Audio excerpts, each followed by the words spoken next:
Uma das tarefas mais básicas que todos deveriam ter e não têm é ter o devido controle sobre suas próprias vidas. Muitos preferem terceirizar a responsabilidade da própria vida para outras pessoas, seja esposa, marido, amigos, políticos e etc. Terceirizando essa responsabilidade, o sujeito empurra com a barriga aquilo que é de sua própria competência. Nisso, a vida continua sendo a mesma de sempre, sem responsabilidade nenhuma e totalmente descontrolada.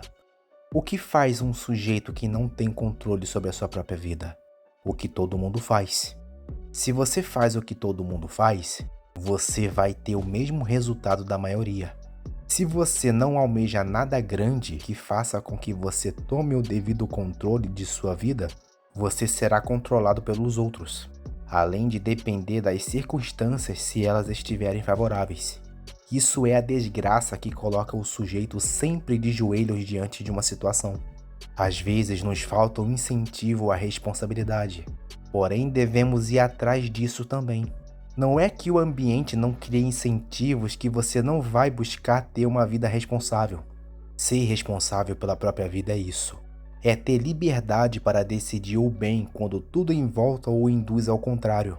Isso é ter o controle sobre a própria vida. Mesmo que tudo e todos te induzam ao mal, você escolhe um caminho diferente e faz o que tem que ser feito. A falta de responsabilidade é uma das maiores razões que fazem com que a nossa sociedade não saia do lugar. Se tornou norma de um lugar comum viver sem nenhuma responsabilidade na vida. A própria vida do sujeito é uma irresponsabilidade sem controle. O cara acha que pode fazer o que bem entender sem haver consequências dos seus atos. Até aquilo que não é feito também gera consequências. Ou seja, se você não faz nada, até nisso você terá consequências. Tudo tem consequências nessa vida, sejam boas ou ruins. Não pense que viver de qualquer forma vai te trazer algum resultado positivo, pois não vai. Portanto, tenha ciência do seu papel nesse mundo. Você precisa ter o devido controle sobre a sua vida, tendo responsabilidade por aquilo que acontece e deixa de acontecer com você. Não permita que o tempo passe quando você ainda tem tempo para decidir fazer isso.